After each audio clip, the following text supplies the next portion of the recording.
Gary White. Today's guest is Matt Damon's partner in Water.org and co-author of their book, The Worth of Water, which focuses on their efforts to provide access to clean water and sanitation. Using impact investing, they've accelerated progress. He'll also share insights about his superpower. I'm your host, Devin Thorpe. Welcome to the Superpowers for Good show. Gary, welcome back. We're thrilled to have you on the show again. Great to be here, Devin, to rejoin you for another conversation. Yeah, I have been following your work for years because you have been doing incredible work at the intersection of a couple of my favorite passions. I think about global public health and poverty as pernicious evils. Public health is something, not a pernicious evil, but anyway, you get the idea, right? Public health problems that we need to address, and water is right at the intersection of those two. And it's not altogether unrelated to my third, which is climate change. So this is a really important conversation, and I'm thrilled to have it with you once again. You've written a new book with your longtime business partner, Matt Damon. So the Worth of Water is the new book. And I'm so excited to just have a chance to talk to you about this. But the first chapter, you call it, What the Hell is the Water Problem? I think is the first name of the first chapter. Tell us, what the hell is the water problem? Well, talk about pernicious. This is a challenge that is really sapping the world and people around the world of their potential. Because while we take water for granted here, you just walk into the kitchen and open the faucet and you have all the water that you can ever imagine drinking for like a very affordable price. And we very much take that for granted. Why it's a crisis is that for 771 million people around the world, their day starts very differently, right? And if you think about it, every day that you wake up, you've got to get water somewhere, right? And if you can't find it at your tap, then you're going to spend all of your time that day just to find water. And that's the story for people. They might be walking to a distant water hole that they've been using for years, and then one day it's dried up. Well, you can't just forget about it. You've got to go find the next water hole. You've got to find the next water source. Or, you go to collect water at a public stand post, a public facility that you might have to wait in line there an hour, or some days you might wait 3 hours. So what does that do to you in terms of your productivity in a paying job? You can't just show up late for work by 2 hours. So it's this time that people spend and the money that people spend. People who are living in urban slums might have to buy water from one of these kind of sketchy water vendors that sell it off the back of a truck, and sometimes paying 25% of their income. So that is the water crisis. For those people, it is pervasive for them. It's something that they think about every day, and it keeps them from paying jobs. It keeps girls who are collecting this water from being in school. And we can talk a little bit about how it does impact climate as well, because the resilience of communities to shocks around climate is going to cause some to backslide unless we can get on top of it. It extends, obviously, for us. The water issue is going to hit home even more for us in the industrialized countries as climate change affects weather patterns, droughts, floods, and things like that. So it's a multifaceted problem. For us, we experience it differently, but for people living in poverty, it is like an everyday struggle for them. You and Matt each came at the problem of water, the water problems in the world, independently. Mm-hmm.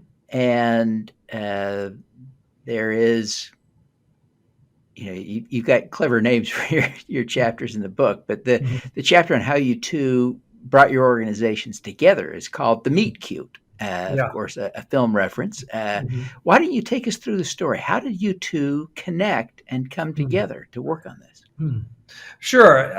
Matt had started another organization called H2O Africa, which was focused on water, obviously, in Africa. And I co founded Water Partners back in 1990. And then, through the kind of the water network, we discovered what each other was doing. And I had the good fortune to meet some of the colleagues that Matt was working with, who subsequently became board members for water.org. And they introduced me to Matt. We got connected at the Clinton Global Initiative back in 2008 in New York. And that's when we had the chance to just sit down one on one and kind of share our respective water journeys at that point. And H2O Africa was at a certain point in its development where it could benefit from the expertise that water.org, or at that time Water Partners, had kind of pioneered new ideas. And it seemed like the combination of that history and track record of Water Partners combined with the passion and some of the developing resources and Matt's ability to reach audiences just clicked. And we decided that we were going to try to put the two organizations together to be more efficient. And then the subsequent year at the Clinton Global Initiative in 2009, we announced it. And it's just been an incredible partnership ever since. Matt has completely leaned into it, gives of his time, his resources, his financial resources.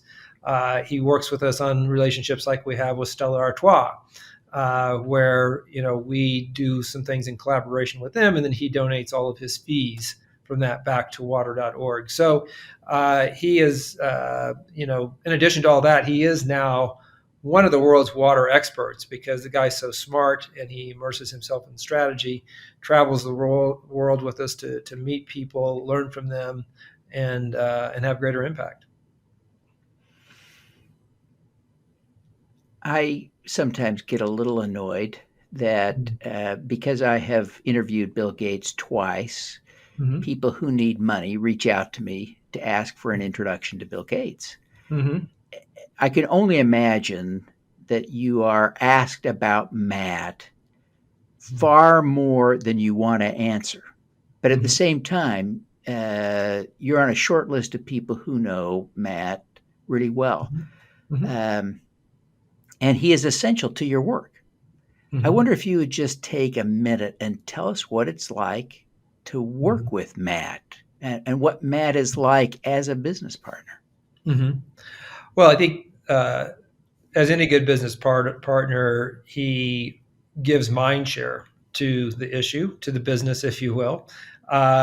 He participates strategically in things, participates when we're doing field site visits. And in fact, one of the things that we've done together is the creation of Water Equity, which is a separate organization now. It's an asset manager that provides financial returns, competitive financial returns to impact investors, while we use those funds to then go out and invest in water supply solutions for people living in poverty. So, to give you an example of Matt as a business partner, it was during a field visit in India, probably 7 years ago, where we were talking to our partners who offer these microloans for water and sanitation improvements, like what is slowing you down? What could allow you guys to make even more of these loans and scale up faster? And every one of those financial institutions said we need more consistent access to affordable capital. And so we're in the Jeep digesting all these meetings that we had. It's like, well, we should be able to tap into people in the US and Europe who want to invest in things like this and get a financial return, even if it's modest. And that was like the brainstorm. And Matt's like, let's do this. I'll be the first investor. Right. And so not only does he see like the strategic importance of like doing a spinoff like Water Equity, but he'll put his own skin in the game to back it, as any good entrepreneur would. And so that's what it's like to work with Matt on these Yeah. issues. And that water equity is a real innovation. It's old hat to you now, but this Mm-hmm. idea of investing capital directly in it's a for-profit structure, but with a nonprofit mission of this clear social mission and providing a modest financial return. That's Mm-hmm. still at the leading edge of things the way you have done that. And so kudos to you for that great work. As you, one of the chapters in the book is on venture philanthropy. Mm-hmm. I wonder if you would just take a minute and walk us through how I imagine, part of that is the water equity is a great example of that. But what are some of the other aspects of venture philanthropy that seemed relevant to you as you wrote the book? Mm. Well, I think we've written a lot about this actually, both in the book as well as through op-eds that Matt and I have done. And the concept of venture philanthropy, of using philanthropic capital in a way that helps you bridge to a more sustainable kind of market oriented solution for what can be some of the world's greatest problems, right? So clearly, as we talked about, water and sanitation is one of the world's most critical challenges. And being able to use that philanthropic capital like we have with water.org to then create what I would call a whole new financial engine that looks at getting capital to people living in poverty. What are the bottlenecks? What are the market failures that keep capital from getting to them so that they can get the financial tools that they need to get the water solutions that are best for them? And so what we've done with water.org is help the markets de-risk that type of investment in people living in poverty. And we've done that through technical assistance to these financial institutions, helping them build portfolios that focus on different types of water technologies, that give them the expertise and the confidence that they need to go out and lend for toilets and water connections. And so that philanthropic capital is building the engine, and then water equity is the fuel. So once those constructs can be developed that they're bankable, then water equity can provide the investment capital to then do millions of these loans. And so that's what I see as key as venture philanthropy. It's using philanthropy in a way to unlock the market and unlock systemic change that can then be self-propagating in a way. And nothing is more self-propagating than being able to tap into the capital markets and provide a competitive return. That is what we're doing with venture philanthropy. And just roughly, if you look at it, I mean, we've raised about $250 million in philanthropy over the course of water.org. That's now unleashed $3.5 billion in microloans that have gone out into the world. So you can see the leverage that venture philanthropy can get you with the capital markets. Wow. That is really, yeah, that's profound. That is, and that's about profound observation. 43.7 million people that represents, getting water access through not just a traditional charitable approach, but through innovation, entrepreneurship, and the market. Yeah, and that's roughly 6% of the total global population that's in a water crisis right now, right? Yeah, I haven't done that 40, math on it, but that sounds about right, Devin. Yeah. yeah, that's pretty incredible for one organization, even one backed by people as great as you and Matt. As you look at what you've accomplished at water.org, it is really pretty radical. It's great stuff. As you think about the future now, what does the future hold for water.org, and what does the future of water in the world? And there are a lot of things putting it at risk, right? Let's think through. Not only do we have great people like you and Matt working to address the problems, but we've got climate change threatening a lot of the progress. Yeah, that does give me pause and causes us to reflect, like, how do we fit into that? How is our work as it exists now affected by that, or possibly diminished by that as water sources dry up for people that we might be helping now? How do we help them first get more resilient to climate change and help with adaptation? And that certainly is built into the programs that we undertake. And that is complemented by our thinking now in terms of mitigation, right? And what is happening in terms of the global water supply infrastructure that is contributing to, greenhouse gases and carbon. And that is why with water equity and with water.org, we are looking more at this top-down financing that we can catalyze, this bottom-up financing, helping households get access, to a loan for maybe, $200 or $300 to get their water solution is key and important, and that's been unleashed. But what about the top-down capital that's needed to invest in the infrastructure so that those water pipes are in the ground for people to connect to? And how can we make sure that that infrastructure is as green as possible? So what we see right now is a really dire situation.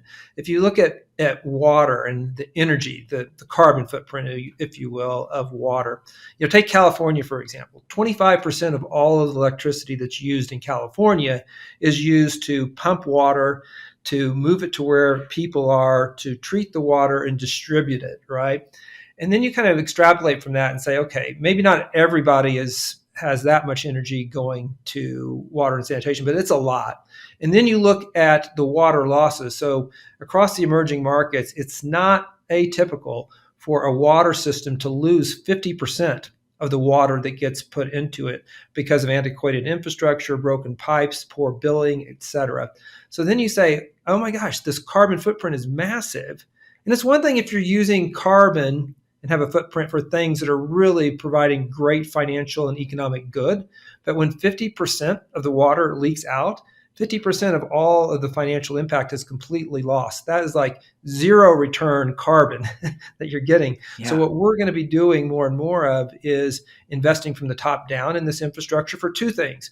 One is to help alleviate the carbon footprint of the infrastructure, and two, to make sure when money does get invested in infrastructure, it doesn't just go to the more affluent neighborhoods, but that it serves the people that we are really targeting, some of the poorest among us, to make sure that they get connected to the grid and can capture those benefits as well.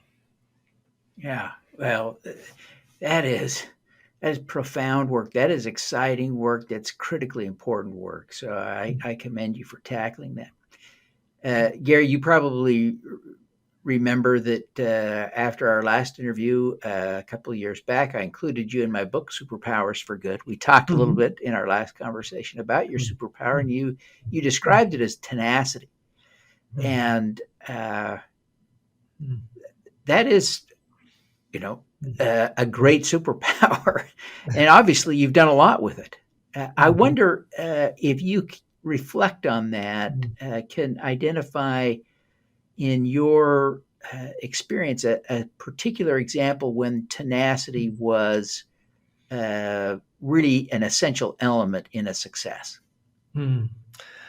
So for me, it was when we first hit on this concept of lending for water and sanitation improvements instead of just being, a charity-led organization that would just, use philanthropy to drill wells and cut the ribbon on the project and move on to the next place. So we saw the potential because of the insights we gained from women around the world who explained to us how much they're paying for water, how much it's costing them, and how it's holding them back. And we started to lean into this, like, okay, what if we could do loans instead of just grants? And, it didn't go well at first, right? We had some of those loans, fail at about a 50% rate, 50% repayment. And so that's when we kind of had to take a step back and understand how to work with additional financial partners who had expertise that then allowed us to come out the other side. And I think that tenacity, showed up then. I think if I can be permitted to talk about what might be another superpower, is that what I've discovered over the years is it's about channeling, right? Trying to relate not this story of Matt and I and the organization, but channeling the stories and the heroics of the people who gain access to water and sanitation, because our whole model is based on them taking the lead. And that is what we try to do in the Worth of Water, the book, is to just be narrators of their stories. And I think that, I as an engineer tend to get caught up in the technicalities and the finance of this, but just one story of those heroics that I would like to pass on and channel is a woman I met in Uganda a few years ago. She introduced herself as Mama Florence. That was the name she gave me. She's a grandmother, actually. And she would spend hours every day on her bicycle searching for water for her children and some of her grandchildren. And she took out a loan of about $275 from one of our partners, and she installed a pump at her home and a water storage tank.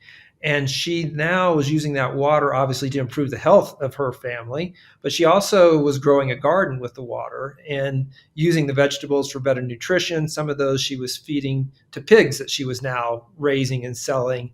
And then she started making bricks from the clay soil around her because she had water now to do that with.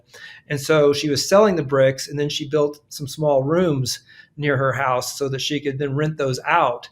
And now she has, water, plus she has this incredibly unleashed entrepreneurial spirit that is allowing her to pay for her grandchildren to go to school.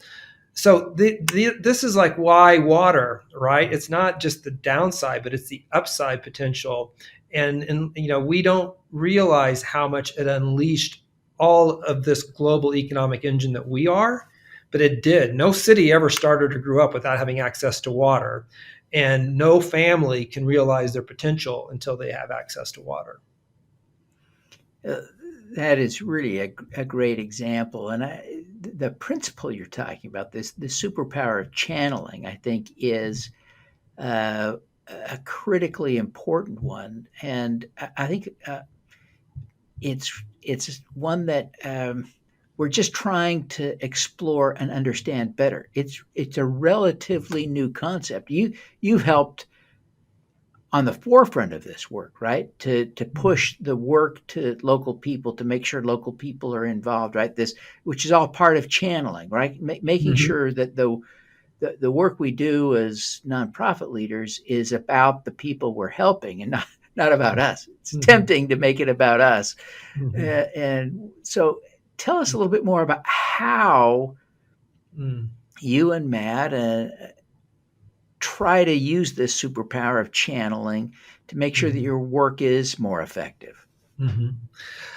Well, I think one of the ways that we do it, again, is drawing on the wisdom and the insight and experiences of people that we serve. So they, this woman I met in India, for instance, this is what was my aha moment. She had taken out a loan from a loan shark in order to build a toilet. This woman was probably like in her 70s or 80s, and she was poor, but she still wanted that toilet so bad because she was too old to climb down this rocky hillside to go to the railroad tracks in the middle of the night to relieve herself, right?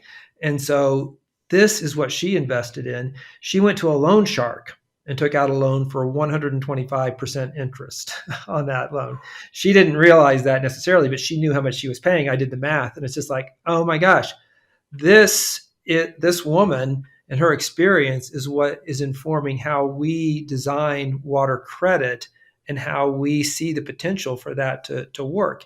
And it was lots of stories like that that help us realize that we were able to create so much value through water and sanitation for people like her that they would willingly pay for it at a reasonable rate. And then we could use those funds that are repaid at 99%, by the way, these loans around the world, and then pay that forward to get more people access to water. That is, she's channeling to us to help us design our response instead of us sitting here in the US saying, this is what we should do and go like hand it to the world.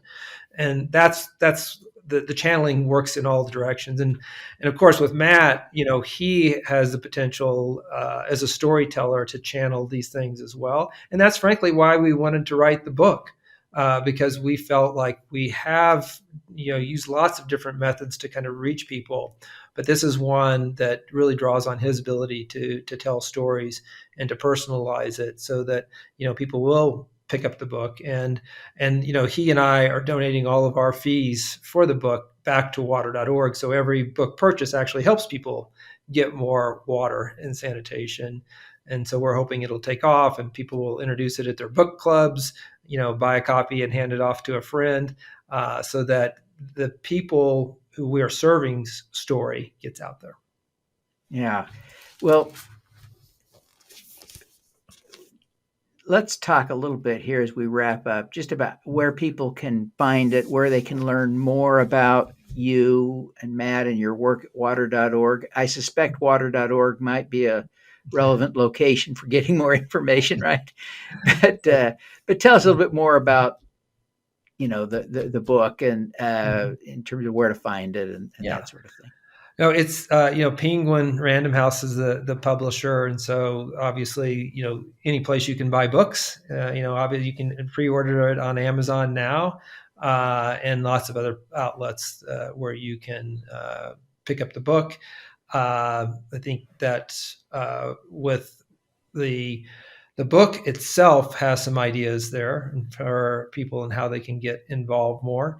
And then, of course, water.org and waterequity.org, too, to learn more about our asset manager and how those two organizations work together to literally drive water and sanitation to tens of millions of people. We project by the end of this calendar year, we'll have hit 50 million people with access. So we're looking forward to celebrating that milestone after the book comes out as well.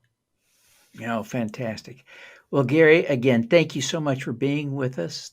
I wish you every success with the book and with your continued effort to address the crisis of water access around the world. We want you to be super successful.